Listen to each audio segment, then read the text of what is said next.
we are talking today about blockchain technology.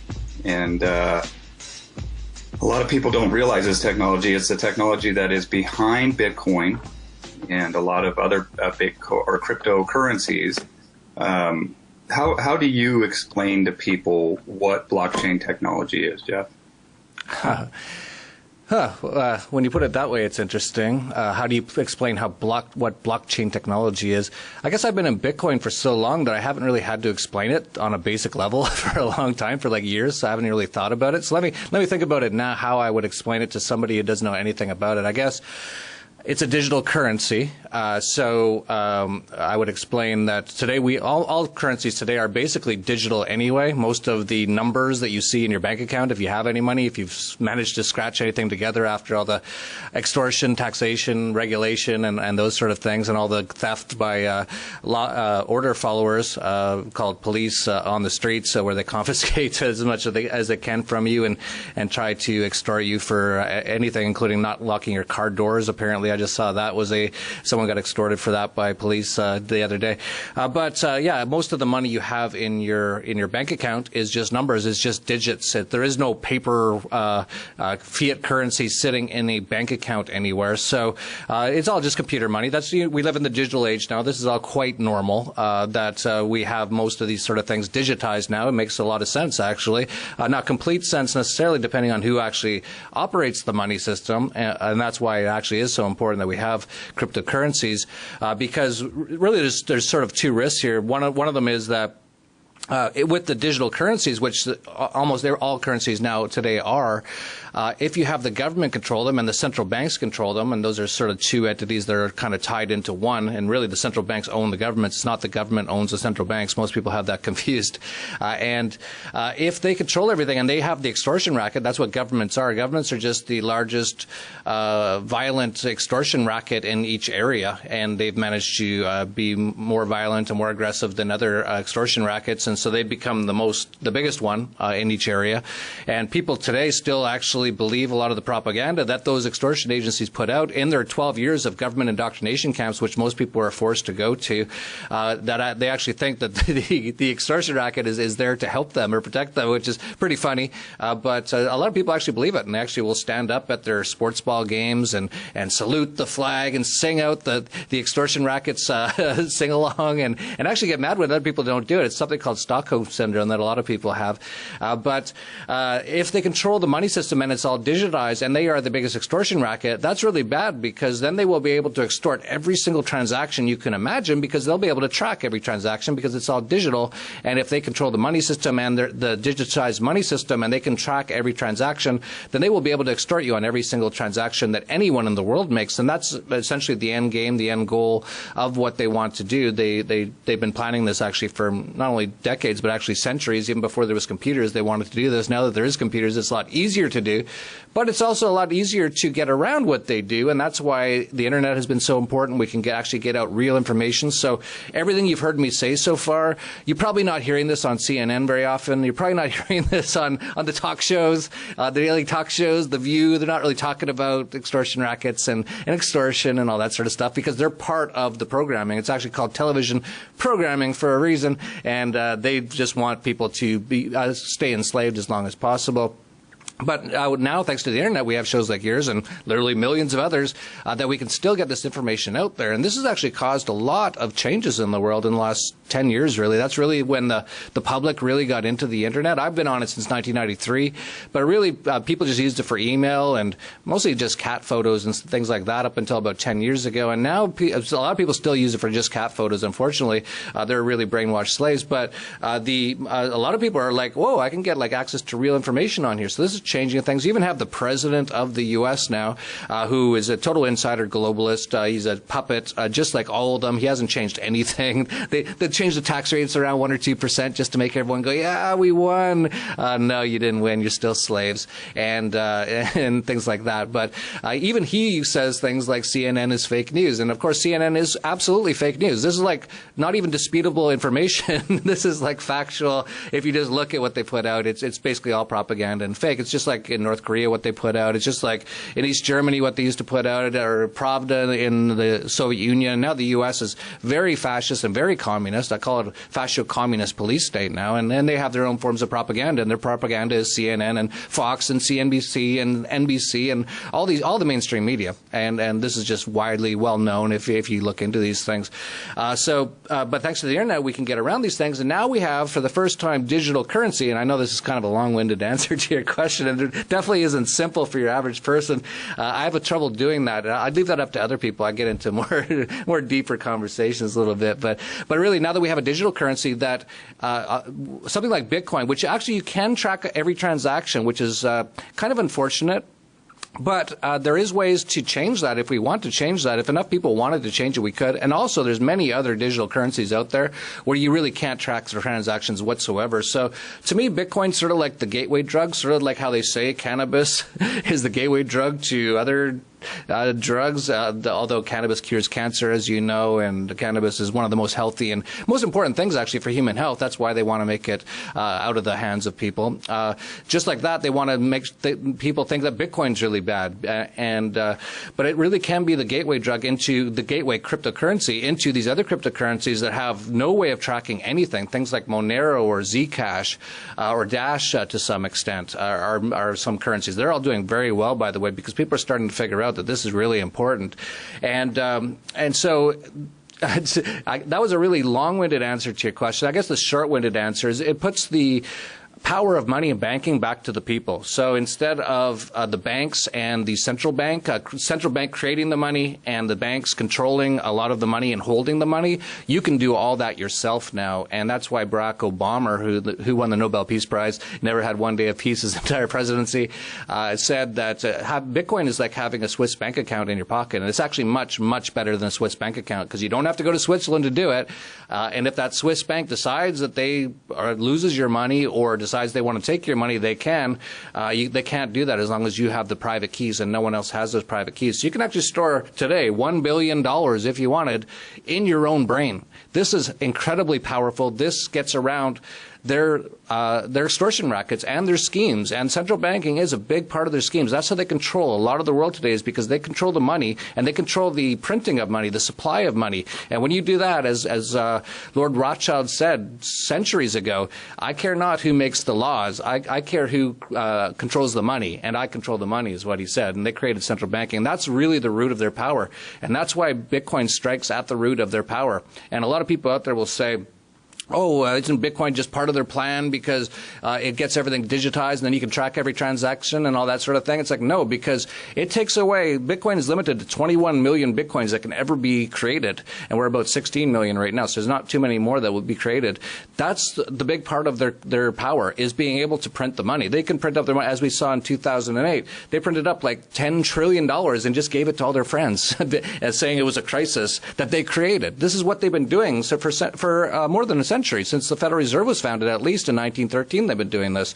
The Great Depression in the U.S. was all caused by the central bank, by the Federal Reserve, on purpose. This is documented. This is obvious information if you get your information not from television programming and not from the government indoctrination camps, but from like real information out there. So it's incredibly important. But really, to your average person, it just gives you the power and control of your own money for the first time, really, sort of in human history. Of course, you could say gold and silver did that, but you can't really do with gold and silver what you can do with Bitcoin today. I can buy something in China right now with Bitcoin in a couple seconds. Really depends. It's getting a little slow, and that's a whole other issue we can talk about. But very quickly and usually for quite cheap. Although that's another issue that's been going on. It's a rapidly changing and rapidly dynamic environment. But at the heart of it, it really gives power of money and banking back to the people, and that's what's so important about it. Well, and it disrupts that industry, and that's what we want. We want the power to come back into the hands of the people. And not only that, but you don't have to have a minder. We don't need permission to send somebody money if we see that their endeavor is worthwhile And that's what, or you know what, I remember my bank freezing all of my accounts because I spent $2,500 in one day. And I had to call them up and I had to explain, you know, and basically I felt like a kid asking for permission to get access to my own money. And, you know, it didn't feel right. And, you know, this has been on the horizon for a while. And I think that it's starting to gain the social proof. And not only that, but what's the market cap at for all cryptos now? I think that's very important indicator. It was around 600 billion. So why is that important? Why is the market cap getting $600 billion that people are investing into this stuff? Is that just a form of social proof, or what do you think of that?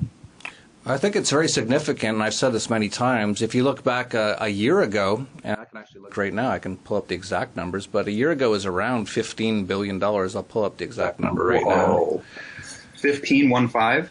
Yeah, I'm looking up exactly 1 year ago today on December 27th. It was 17 billion. We're now at 600 billion. So it's increased. I can't do the math because I went to government indoctrination camps, but about 30 times, I think, is around that number. So this is getting very significant, and the reason it is significant is that, you know, at 600 billion, that's a very significant number. People have a hard time sort of wrapping their heads around these large numbers. But let me sort of put it into terms that maybe you can understand is the total debt, for example, of the U.S. government, this is money they've already borrowed and spent, is $20 trillion. So we're not even at $1 trillion yet for all the cryptocurrencies. The actual total debt and liabilities of the U.S. government is $100 trillion. So that includes things like socialist insecurity, which is a Ponzi scheme by definition, and Medicare, Medicaid, and all these other Ponzi schemes. They are all it's over 100 trillion. I actually think the number's closer to 200 trillion. So remember, again, we're at 600 billion, so that's not even 1 trillion for cryptocurrencies. Now, when you want to compare cryptocurrencies, because really Bitcoin is trying to compete with things like the U.S. dollar and the Chinese yuan and the euro and every other fiat currency out there. So if you look at the currencies, the total value of all U.S. dollars that are out right now, and that's digital and paper dollars. Paper is only about 5% of the total, I believe is in the $7 to $10 trillion range. So once again, all cryptocurrencies are below 1 trillion. So if cryptocurrency, actually no, it's closer to 14 trillion, I believe. I should pull up those numbers. But anyway, it's 10 to 20 times higher still for the U.S. dollar. If you look at or no, sorry, I should actually pull up these numbers. I get confused sometimes. So gold is around 7 trillion. Yeah, so it's gold's at 7 trillion. The total amount of all gold that's ever been mined, as far as we can tell, because no one's ever been able to track it. There's no possible way to do that, to know what every little miner in Zimbabwe is pulling out of the river every day or anything like that. But it's estimated around 7 trillion. So we're still we're about $500 billion for all of the cryptocurrencies. But that number is getting actually significant. So we're talking about parts of $1 trillion now, whereas before we were talking just billions of dollars. We're talking like 10 billion and things like that. So we're getting into the point now where this is world changing, and you're starting to hear the rhetoric from governments and central banks, and I actually think they're going to blame the next crash or collapse, which I think is going to happen in 2018. They're going to blame it on the cryptocurrencies, and I can see they're doing that by their rhetoric. So right now, as I said, we're about $600 billion. The dot-com bubble in the year 2000 was about, if I remember correctly, around $7 to $10 trillion. So it was quite a bit bigger than the cryptocurrency bubble right now. So let's say somehow the cryptocurrencies go down dramatically. Let's say they go down 80%. So we lose about $400 billion in valuation. That shouldn't cause a worldwide sort of a financial crisis because that's not a very large amount in the grand scheme of things. Like I said, the dot-com bubble was closer to 7 to 10 trillion. So for the cryptocurrencies to cause a massive crisis, they'd have to be quite a bit larger. So, but we're starting to talk about these things as actually being on the level of things like gold and silver. Actually, I think Bitcoin surpassed the total value of all silver that is in the world just recently. So we're talking real numbers now. So this is very interesting. And, you know, they can't really stop what's going on. They've been trying so hard and they can't. And so, you know, what's going to happen is anyone's guess, but this is really competing to take down the central banking system right now. And it could happen if this continues, if this growth just continues for 1 or 2 more years, it will actually make the U.S. dollar and all fiat currencies sort of obsolete. They'll become so small in the grand scheme of things. And at some point, people won't even accept these fiat currencies for cryptocurrencies. I know it's basically almost at that point now for me. Like if you came up to me and said, hey, I've got $100,000 in a bank account and I want some Bitcoin, will you sell me your Bitcoin? I'd be like, no, because I just don't want those $100,000 in a bank account. I just put it back into Bitcoin because I don't want those fiat currencies because, as you pointed out, they have a lot of risks. Yeah, well, a lot of risks. First of all, the inflation, the Federal Reserve is still inflating at about 10% a year. So you're really losing about 10% per year staying in currencies. Most people will know this if they've had money in a bank account for the last 10 years at 0% interest rates.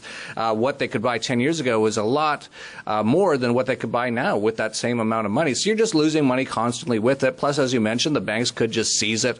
If we have a major crisis, the banks could all just close like they did in Greece or in Cyprus. They could do a bank bail-in and take half your money. So it's incredibly risky. It's funny because everything you see on television programming and on the news, and that's not news, is the opposite of reality in many ways. So they say, oh, cryptocurrencies, Bitcoin, it's incredibly risky. No, you know, there is definitely risk in the cryptocurrencies. Absolutely. It's skyrocketed so much in the last year. But it's just as risky or more risky to stay in the fiat banking system for the next 10 years. If you told me I had to pick one, I had to stay in U.S. dollars or euros or Japanese yen in a bank account for the next 20 years or Bitcoin, I'd say Bitcoin without a doubt, because I know all those things will be gone in 20 years. They'll be gone. Bitcoin might be gone too. Yeah. Well, Bitcoin might be gone in 20 years too, because a lot of changes will happen in the cryptocurrency space. So I don't really like that. If I was given a third option, gold and silver, I would take gold and silver, because I know that will still likely have value 20 years from now, unless people learn out alchemy and how to create. This has been talked about for a long time. What if they can come up with a technology where they can actually make gold? If we actually get technology to that point, then gold and silver will be worthless as well. Absolutely. This is the kind of interesting times we're in that hardly anyone talks about. You don't turn on CNBC and hear about this, but we're talking about every single system that we have today could be gone in 10 or 20 years. That's the rate of change going on right now. It's quite amazing. And when you have these types of paradigm shifts and changes, you can make absolute fortunes. And of course, people like myself and people who have followed what I've been saying since we said buy Bitcoin at $3 in 2011 have done incredibly well. And we continue to do well on many of these things, because this is the kind of time we live in. It's a time of massive change. And all those people who just turn on their television and watch CNBC, they're just going to get slaughtered. And they've been slaughtered so many times in the past. You look at Jim Cramer on CNBC 2 days before Bear Stearns went bankrupt. He got a call into his Mad Money show, which is a perfect name for it because he's absolutely insane. And someone said, should I sell my Bear Stearns? I heard there's some word on the street that they're in trouble. And he said, no, do not sell your Bear Stearns. It was trading at $60. 2 days later, it was trading at $2 and it was bankrupt. And that's what happens when you watch your television programming. It's not there to help you. It's there to fleece you and to keep you confused and doing the wrong thing constantly. So basically, turn off your television is a big thing that I always tell people. You know, there's a common theme through all the guests that we've had here on the various topics of this show. We've heard over and over and over, turn off that television. And that's what it is. It is programming. And, then we have the internet, which now they have rolled back net neutrality. Do you think that this has anything to do with the crypto market at all? I haven't looked into that much. Generally, my entire view on anything to do with the government is it shouldn't exist. It's an unnecessary evil, and they should do nothing. They should just be gone. So anytime anyone asks me, should the government do this? My answer is always no. The government shouldn't even exist. If the question is, yeah, it's easy. It's quite simple to be an anarchist or a voluntarist. It's like, are you using force against other people? Are you extorting them? Are you using force, using violence against other people? If you are, that's not legitimate. It should not exist. And if the question is, should the government do less things, then the answer is always yes. So that's my answer on everything to do with government. It should do less, it should do nothing, and it should never do anything. That's really the role of the government. Well, and I talked to an ex-cop, and I think that he said something that was very telling. He said about half of the people there are just kicking up their feet, and they really don't want to help or anything. They just see an opportunity to kind of make free money, and that's government in a nutshell. This is just a magnet for people that aren't passionate about what they do. They just want to use this abstract idea of government to hide behind some type of authority or get drunk off of a little bit of power. And it's just silly to me that people worship these clowns, and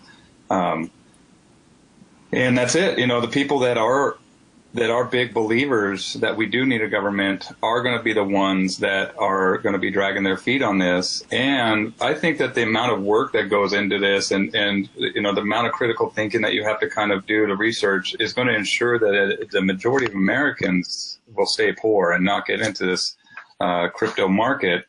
And I had this quote today by Andreas what's his name on top of Antonopoulos, thank you very much. He says the biggest threats to Bitcoin, I think, Bitcoin isn't just a technology, it's also a community. And actually probably one of the most effective ways of attacking that community is by spreading disinformation, creating dissent and arguments and drama within the Bitcoin community. And I'd be very surprised if Bitcoin is the first community that is an activist grassroots community that is not fully infiltrated by a whole bunch of intelligence services and corporate spies and bullshit artists who are trying to cause problems. Why? Because historically we know that every single grassroots activist movement, the environmentalists, the feminists, the anti-war activists, all of them, the communists, the labor unions have been infiltrated and have been filled with propaganda, have had active agents creating drama. Reddit, I'm talking about you. So my advice is focus on the technology. The technology is real. The drama isn't real. It's completely fake. Some of it is just idiots. Some of it is paid people who are doing this as a job. And I try to pay a little attention to the drama as possible. That's one of the risks for Bitcoin fragmentation of the community slows things down.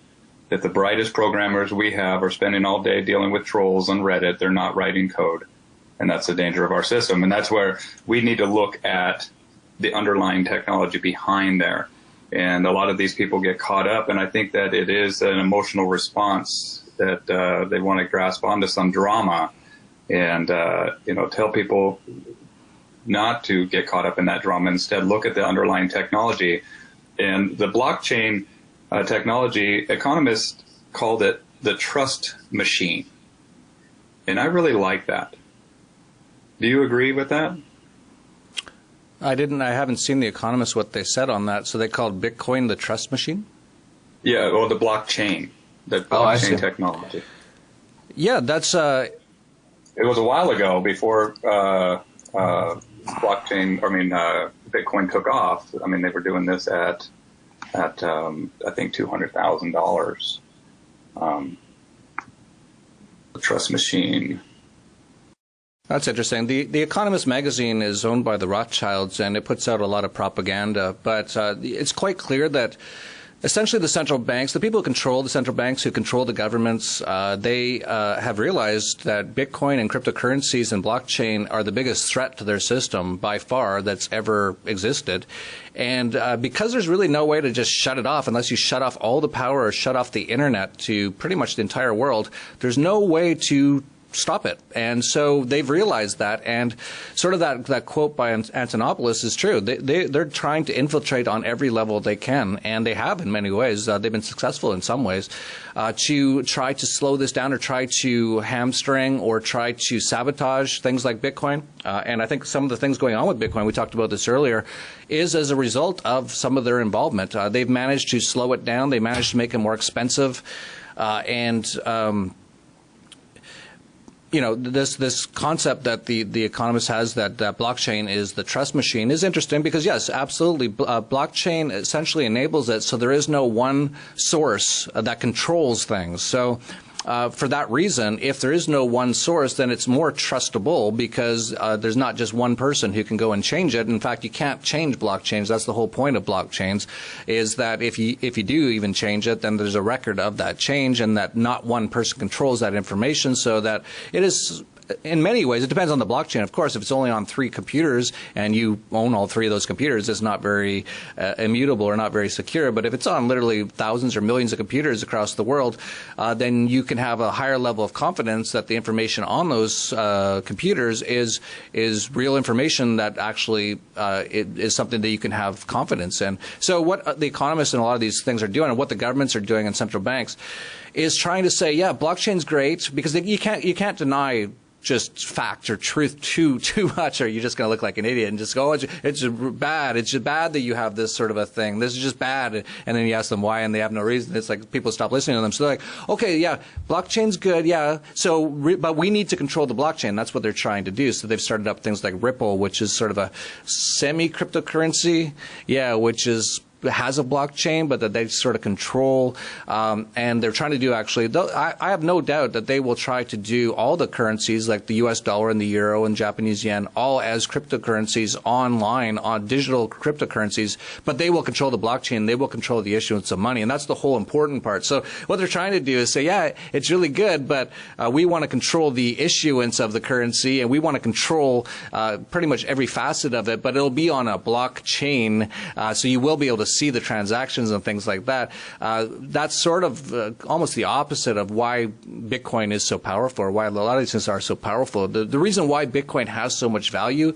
so far to date is because it's limited in supply, and they would not want that. That limits their power.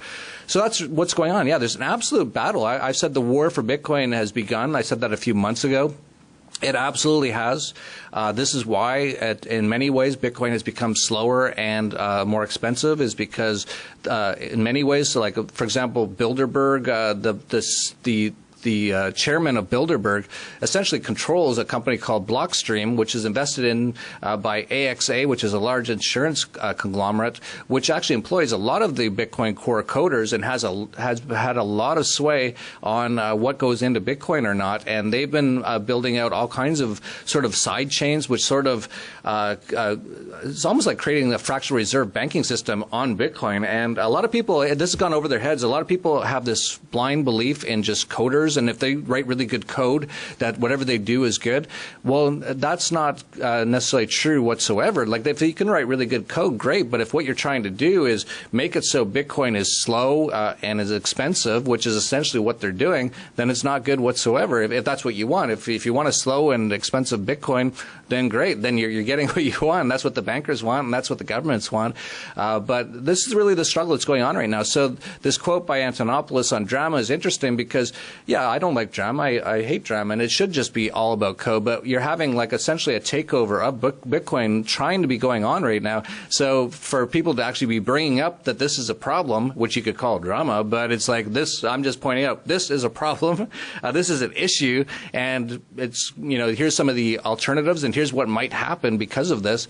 That's going to happen no matter what. So it's incredibly interesting times. So for people out there watching this, they've never gotten into Bitcoin, they don't even own any Bitcoin, they're curious about it, they might be listening to this and go, man, this is crazy what's going on. I don't even want to go near this. It is crazy. It is absolutely wild and crazy. We're still in the early stages of this very nascent technology, of this nascent currency.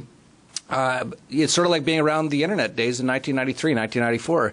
If you were around then, it'd be like, wow, this is crazy. All these people are doing all these different things and nothing makes much sense and people are kind of sabotaging each other and all this sort of stuff. It's like, yeah, that's what happens at the beginning of these sort of things when there's a lot at stake and a lot of potential for these sort of things, and there's no bigger potential thing than the money system. So basically, people are fighting over the money system of the future right now, and it's a major battle, absolutely, and it's just begun, in my opinion. We haven't even started yet. This is going to get wild and crazy by the time things really get going.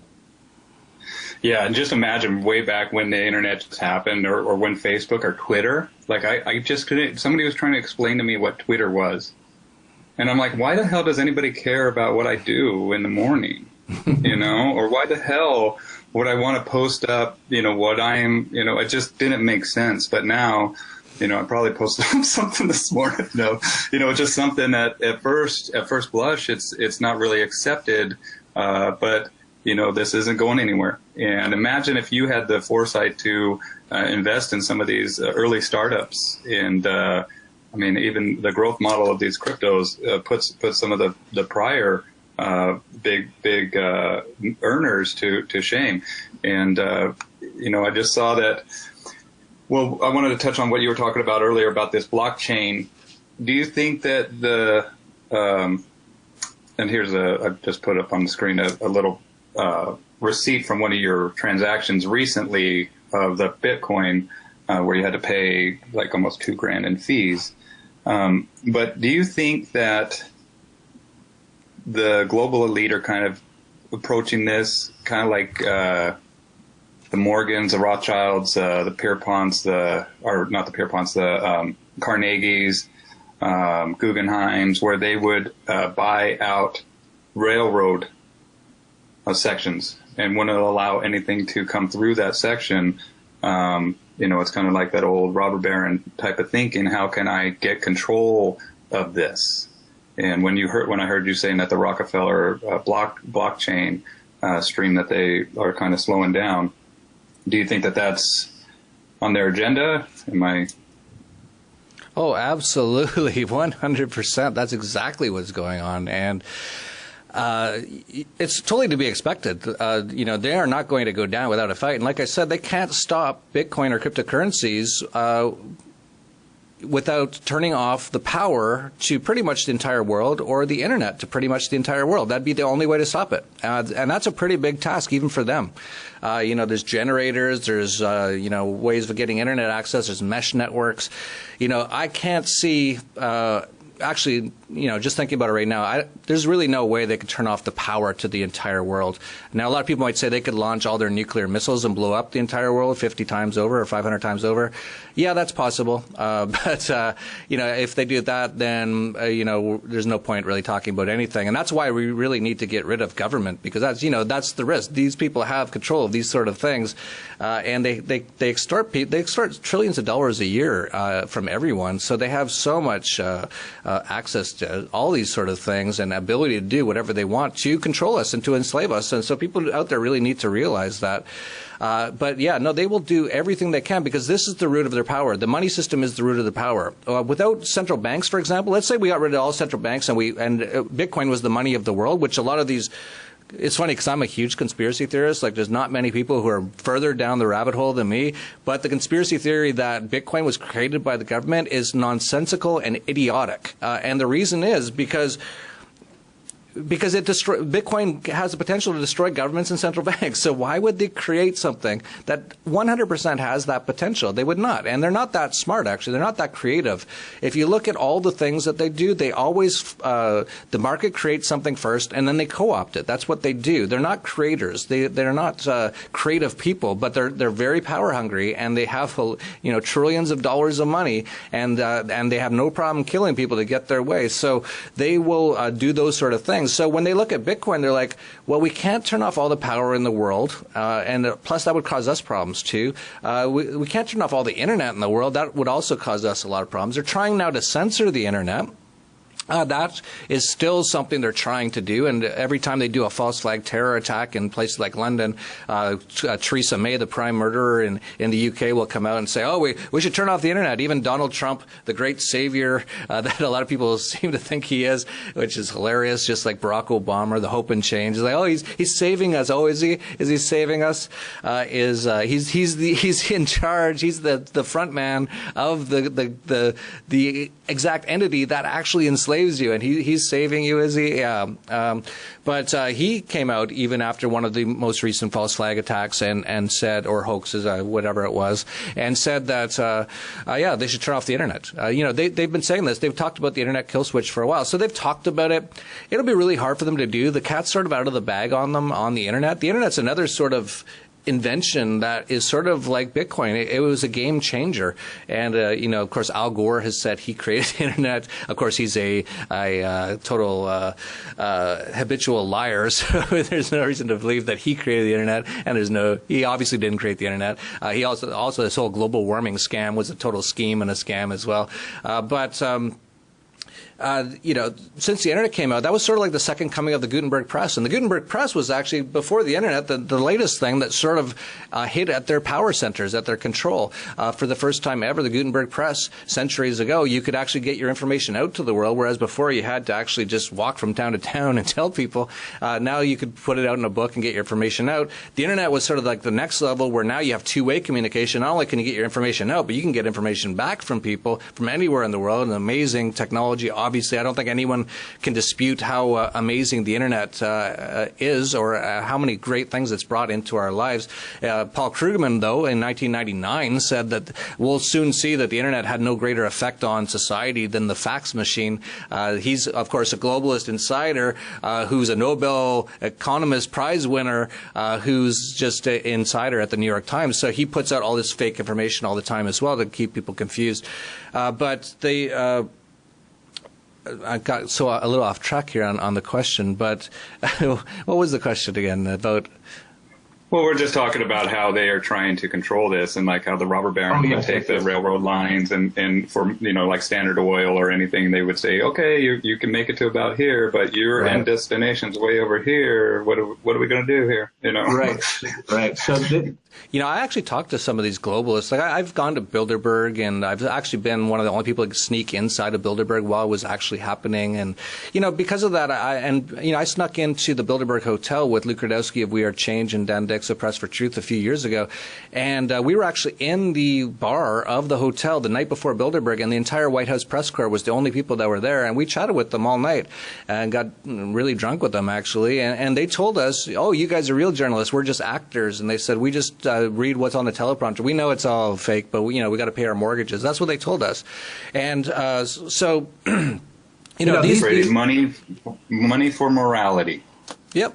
And they totally know it. It's what they call selling your soul. And when you hear about selling your soul, that's what they did. They've decided, okay, we know this is not good for people or humanity, and we're hurting a lot of people by doing this, but I'm getting paid, so I'm going to do it. And this is what every police officer does. This is what every politician does. This is what every central banker does. And some people actually love it. Every single one. Yeah. That's what people need to realize, that it doesn't matter if your cousin is a cop. I don't care. If your cousin is misguided. I don't care if you have a loved one who's an order follower, they're misguided. Instead of making excuses for them, get them to frickin' wake up and think for themselves, man. That's what I can't stand it. And we're here as dynamic beings with a free will and this consciousness, and so many people would just sit back and allow somebody else to control them. And to me, there's nothing more pathetic. So sorry, I have a thing against order followers. I just can't stand them, man. Oh, me too. And actually, Mark Passio really woke me up to how, I used to look back on like history or even just today and go, man, look at what Stalin did, or look what Barack Obama did, or look at, all the evil stuff all these guys did. But then when Mao Zedong, yeah, all of them, Donald Trump or Bill Clinton, all these evil people who have killed so many people. But when you think about it, they didn't actually kill anybody. All they did was they went on the television programming and they said some words, and then all these other brainwashed sort of people went out and did evil stuff. because they said to do it. So, really the real problem is the order followers. These are the evil people. So when we look back on history and we go, oh, Pol Pot was so evil, or this person or that person was so evil, it's like, well, they actually didn't do anything. There was like hundreds of thousands or millions of really evil people doing evil stuff, but for some reason in their head they thought they were doing the right thing because they were following orders or something. And just like go ahead. Sorry, Jeff, I don't want to interrupt you, but the thing is, man, is that I've been reading about this because I have always had this fascination of like, how the hell did this happen? I remember going to a Holocaust exhibit and just being like, how is this possible? How can other people do this? And I just read a book by Christopher, what is his name? Golding, I think, Ordinary Men. Okay, and then I read another one. I'm in the middle of reading this other one called Becoming Evil. And the thing is, man, is that the people that carried out these orders of genocide, that killed so many people, weren't inherently evil. They were the normal people. And what happened, to them, and even like Rwanda, if you look at the genocide of Rwanda, millions of people were killed. And in order for that millions of people to be killed in that short amount of time, there must have been hundreds of thousands of people that were doing the killing. And I've always been curious of what happens in somebody's mind that makes them think that it's okay to not just kill somebody, but become a mass murderer. And I've been fascinated. I'm in the middle of reading and studying it. But the book I definitely recommend is Ordinary Men. And they follow this police battalion in Poland during the Second World War. And they go through all the records and everything. And then Becoming Evil is the next one that I'm in the middle of now. And, I mean, it's scary shit, dude. Because you got people that they would do anything to keep this system in place. I mean, literally anything. They would become mass murderers to, I don't know, keep this authority in power. I just don't get it. Yeah, I think people perhaps like us who have morality and don't want to kill people and don't want to enslave people, it's really hard for us to understand this mentality. But it's clear, if you just look at history, if you look at what's going on right now, that a lot of people really like to hurt other people. They like to extort them, they like to hurt them, they like to kill them. And the biggest issue is if we got to get the government out of their control, because that's what enables them to do this on a mass scale. For example, I brought up people like Stalin or Barack Obama or any of these evil people, but let's just say Stalin, I think he was responsible supposedly for killing millions of people. He couldn't have done that all by himself. That'd be impossible. He wouldn't have the time or the ability. But when you have things like, I don't know what just happened. Oh, I'm just posting up that post for the book I was talking about, Becoming Evil. Yeah, so he couldn't have done that himself. But when you have like all these other people who have this sort of like this belief that they have the under this system, this guy gave them permission to do this sort of stuff. Then you have all these people who've been hiding in their houses and I guess are really evil people, really want to hurt other people for whatever reason. And maybe it's because they got hurt when they were kids and maybe ever since then they've wanted to hurt other people. But they can't do it because they're just like one person and they're probably pretty small. A lot of these are like women and like little loser kind of guys who could never do anything. But once you give the power of the government, the big gun to them, then they can go off and do all these atrocities. That's why government is so evil and why we need to get rid of it. It is like the most evil thing ever. And the funny thing, as you know, Bill, is like it doesn't even really exist. That's the bizarre thing. Like, what is government? It's like there is no place like the White House. That's not government. It's a building. Oh, what about Donald Trump? Well, that's just a guy. What about this guy? Basically, I've described government as being a lot of people, some of them wearing funny costumes, following orders and committing massive crimes. That's basically what government is. And there's this sort of belief through the indoctrination, through the programming, and maybe even through some sort of perhaps genetic thing in humans that they feel like it's good to have a government somehow or something. Maybe, there's this confusion about maybe in our heads, like we used to have tribes maybe, that maybe, well, we need the tribe, right? And maybe that's still sort of in our genetics. So maybe people still think we need this, but this thing is so evil, and it'll actually end up with the actual genocide of the entire human race at some point if we don't get rid of government. That's what governments do. If you look at the government in the 20th century, it killed hundreds of millions of their own people. This isn't even including the wars, which is just two governments going to war with each other. And the people generally have no idea why they're even doing it, just killing hundreds of millions of people.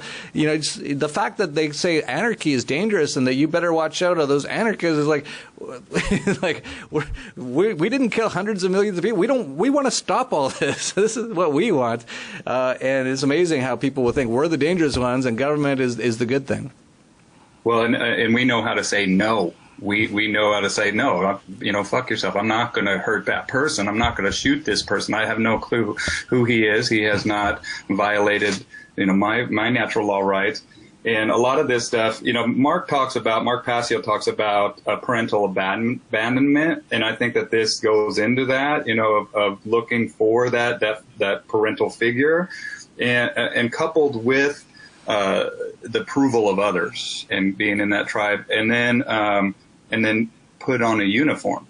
And if you don't know the effect of behavior when somebody puts on the uniform, check out this Stanley prison experiments. And also just a prison, Abu Ghraib or whatever. Abu Ghraib.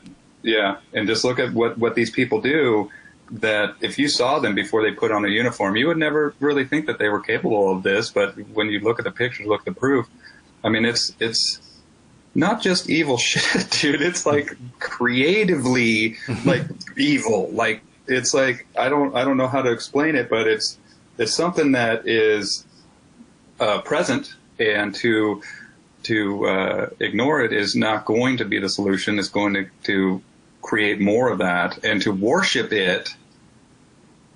I don't even know. I call people that worship cops like, what is it? House slaves. House slaves that are that it's like a fan club for house slaves. Excuse me. So it's like a fan club. They love this house slave, and they're like, oh my God, I love it. And it's, to me. There's nothing more inspiring in my eyes when I see somebody practicing courage and speaking truth and stepping out and making a change. And that's why I see this as, why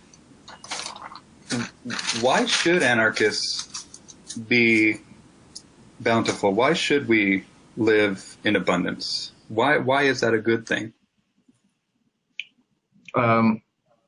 Well, Doug Casey, who's anarchist, anarcho-capitalist, he's been sort of like more on the anarcho-capitalist side. He always used to tell me that we used to laugh a little bit, and he'd say, man, all these anarcho-capitalists, they're all broke. And it used to be kind of true. About like 5-10 years ago, that was the case. Cryptocurrencies has changed that dramatically. And this is like, we are yet to see the repercussions of what's going on, because literally we've got thousands, if not tens, if not hundreds of thousands, maybe even millions of anarcho-capitalists out there with a lot of money now.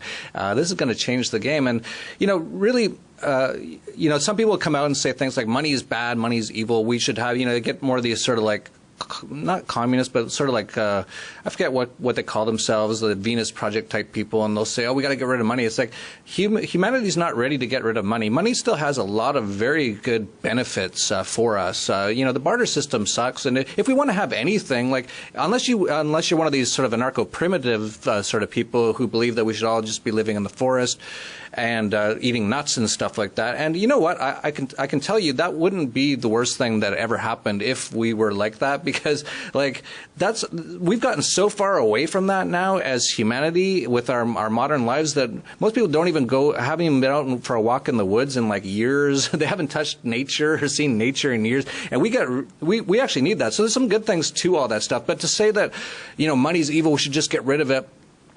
we'd be back to the barter system. So we pretty much lose everything we have today, all this sort of technology, all this sort of stuff. Not to mention, this creates a lot of good things in life. For example, the world really never has been more safe and more healthy, really, even though the globalists and all these people are trying to kill everyone. It really hasn't been in human history. All thanks to technology, all thanks to capitalism, all thanks to trade. We now have access to all kinds of things that can make us a lot healthier. And of course, a lot of the crime that happens, a lot of like the basic theft and petty theft, that's mostly done by people who are just completely poor, and they're just like, I need this. Like they might not need it, but they're almost at that point of like, I have no other way to get food but to steal. It's like, if you're going to be at that point, then yeah, that's going to happen. So so when you have things like capitalism and free markets that create everyone becoming much more wealthy, if you talk to people even 200 years ago, and you pointed out, poor people in the U.S. today live in a house with air conditioning, with big screen TVs, and they get all their food for free, it'd be like, whoa, what happened? It's like, capitalism, free markets, that's what happened. That's what can happen. Even if you look at New York, it's kind of interesting. Look at New York, pictures of New York City 100 years ago, like 110, 120 years ago. There was like little kids with like black soot on their face, and they've been working all day. Like people talk about child labor. I actually think child labor is actually not a terrible thing. Like for kids to actually know how to do things instead of sitting in a room with like communists like driving propaganda into their head for like 8 hours a day and taking all the fun out of learning and stuff like that. And like in many ways, it'd be better for most kids to be out working, like not if they wanted to, right? If that's what they wanted to do, if they wanted to go and create something, that'd be much better than schools are today. But even that was the New York like 120 years ago. Look at the changes in the world, all brought about by free markets. And of course you can't have free markets and things like capitalism without money, which some people will say, well, in the Bible they say money is the root of all evil. It actually doesn't say that. It says the love of money is the root of all evil, and that's greed. And of course that causes a lot of problems in the world, is greed and things like that. But money is actually, not a bad thing, and it's very necessary in our world today. So to get back to your question of, should anarchists be abundant or that sort of a thing, I think this is good that a lot of people who have our beliefs, who are voluntarists or anarchists or anarcho-capitalists, who believe that you don't aggress against others and you don't extort others and you don't use violence against others, if they have a lot of money, they have a lot of power, so to say. Not power like the government has. They don't have power to go around and force people to do things, but they have the ability now to create things. They can create new businesses. They can create new things. They can give to charity if that's what they like, so they can create their own. For example, down here, Nathan Freeman, who runs Anarchapulco, our conference, he made so much money on cryptocurrencies this year that they just went and took all the kids from the local orphanage. There's about 70 of them out to the movie theater. I think yesterday another anarchist just did something similar at the orphanage. Like this orphanage is getting so many things right now from the anarchist community. And even when there was a tropical storm here in Acapulco about 5 years ago, or maybe 3 or 4 years ago, I raised quite a bit of money online through cryptocurrencies, and we set up an anarchist recovery center, and there was a whole town that got wiped out. We were there with food, water, medical supplies, and there was no government there whatsoever, and we were just there helping the people. So the fact that people like us have more capital now, have more ability to affect change in the world through that capital is an incredibly good thing, and we haven't even seen the repercussions of this yet. I think we're going to see some amazing things happen in the next few years because of this. Well, and I was just sharing earlier when you were talking about a Bitcoin philanthropist that just donated 60 coins to MAPS, the psychedelic studies. Imagine any government agency that would dedicate $1 million to any psychedelic research for the betterment of humanity. It just seems silly, but it's a wonderful tool. And people say vote with your dollar, and that's the only vote that I kind of believe in. Right. Is putting forth your work or your earnings into something that is going to create a different form of what's possible. And imagine what you can do. Imagine what difference you can make. Imagine what events you can put on. Imagine, how many people's lives you can touch. And I'm all about it. I think that this model is the future. It is kind of like, Bitcoin is kind of like the 1.0. And we have different merging technologies. I mean, we have Ethereum, and then we have EOS, and we have a few other coins. Nexus. I mean, Nexus is trying to. What's Nexus doing? That they're trying to decentralize the internet and put it out into satellites. So a completely private satellite system that distributes essentially the blockchain without any sort of government involvement. So it'd be a very decentralized sort of form of the internet, from my understanding. I don't understand it very well, but that's what I've heard about it. Well, and I think that is the important point here, is to look at the bigger picture of this. It's not just about currencies. It's not just about coins. It's about communities and forming something that can change the world. And not only change the world, but disrupt the systems of enslavement that are here just for that purpose, is to keep people down and keep them from realizing their true potential. And I think that that's what's important about living in abundance, is that now you don't need to worry about the dollar, where that next dollar is coming from. You can sit and contemplate and really, really get a firm grasp of why you're here and what motivates you and what makes your heart sing.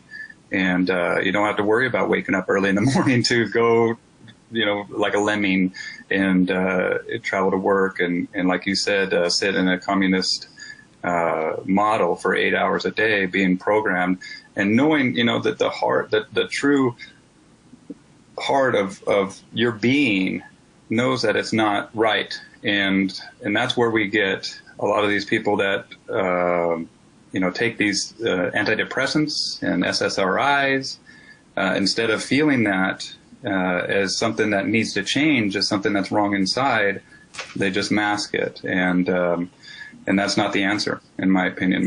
The answer is to educate yourself, use this technology to find out what the future is like. And that's what I had to do. I had to watch, I don't even know how many videos on blockchain, and I mean, there's tons of them out there. There's a lot of great teachers out there. And what would you do? What would you tell somebody who wanted today to invest some money into Bitcoin? Where would you tell them to go? What would be the first steps of somebody? And do you offer any guidance or anything, or do you recommend any platforms? I know that there's I learned from a place called the Crypto Learning Academy. Maybe I can put down a link where I learned. What do you think people should do if they want to get into crypto? I've said since the beginning, really the first thing to do is just to get some, maybe not even a large amount, maybe like $20 worth or $100 worth, and get it on your own wallet and figure out how those wallets work. When I first got my first Bitcoin when it was $3, as soon as I heard the beep, as soon as someone sent it to me and it went beep on my computer, my eyes opened up. I was like, this changes everything. I immediately had this visceral understanding that this is important. And I think most people will get that feeling as well, because as you pointed out earlier with banks, I think a lot of people are realizing these banks are just getting worse and worse, and if you want to send some money to somebody, it's usually a nightmare, and you have to go and explain to the bank what you're doing and all these sort of things. And so when you can just hit a button on your phone and it goes beep on your friend's phone, you can go, whoa, this really changes things. So that's really the first step for a lot of people, is just start to understand it, start to use it. You're still in the early days. Most people still have not transacted in cryptocurrencies. So if you think, oh, it's at like $15,000, I missed the boat, it's still in its very early days as far as usage goes. So it's sort of like figuring out how the internet works in 1994 and 1995. You'll be way ahead of the curve. You'll be so far ahead of so many people, and just from there you'll start to get ideas, and maybe you're involved in some sort of industry. Maybe it's the cannabis industry or some other industry, and once you start to see how it all works, you'll go, hey, I can see how this could be used in my industry and how this would help, and you get your own ideas and things like that. And for younger people out there, definitely if you have some sort of ability to do so, like computer programming and stuff like that, there's a massive need for programmers who understand blockchain technology out there. It's sort of like the internet was in 1998, 1999. I remember I had an internet company at the time, and we were looking for programmers who understood how to program internet or web applications.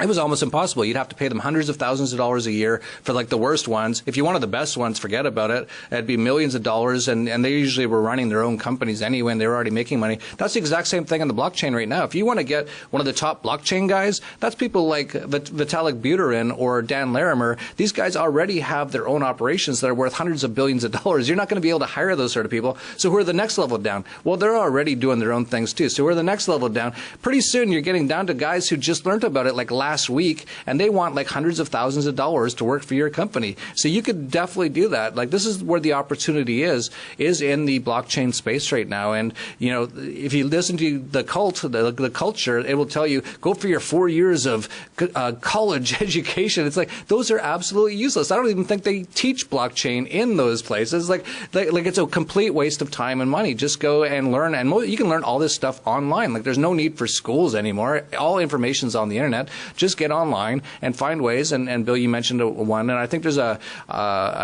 few people starting up a number. I think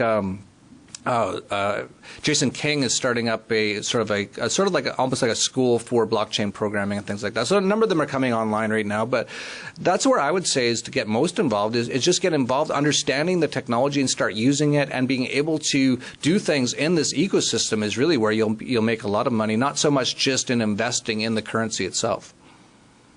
Awesome.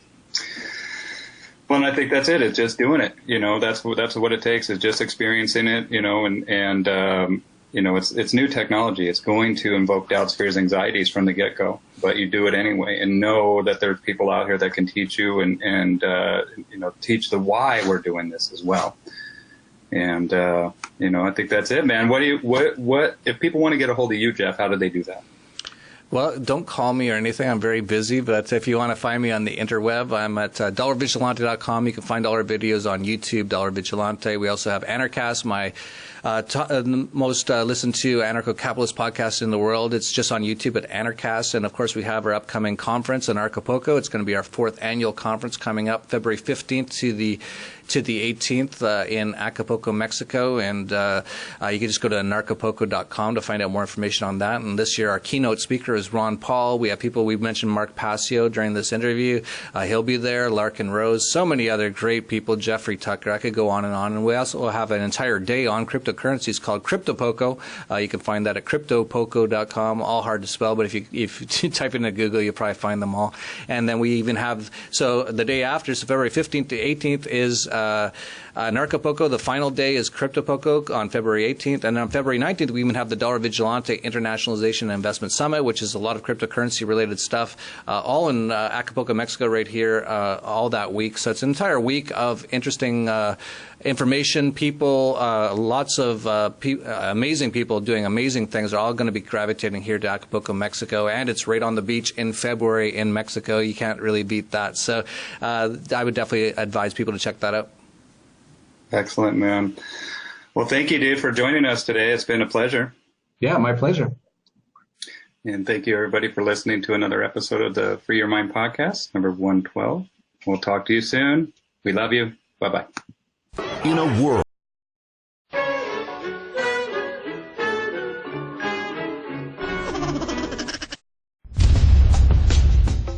We are talking today about blockchain technology.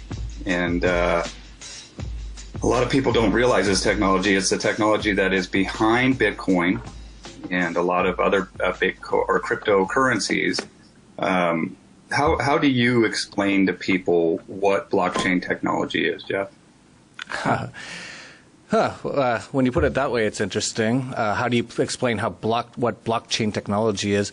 I guess I've been in Bitcoin for so long that I haven't really had to explain it on a basic level for a long time, for like years. So I haven't really thought about it. So let me think about it now, how I would explain it to somebody who doesn't know anything about it. I guess it's a digital currency. So I would explain that today all currencies today are basically digital anyway. Most of the numbers that you see in your bank account, if you have any money, if you've managed to scratch anything together after all the extortion, taxation, regulation, and those sort of things, and all the theft by order followers called police on the streets where they confiscate. Media, fuck the banks, fuck drone strikes, fuck tanks, fuck hunger, fuck war, fuck ignoring of the poor, fuck the left, fuck the right, fuck the government. Thank you, thank you, thank you, thank you.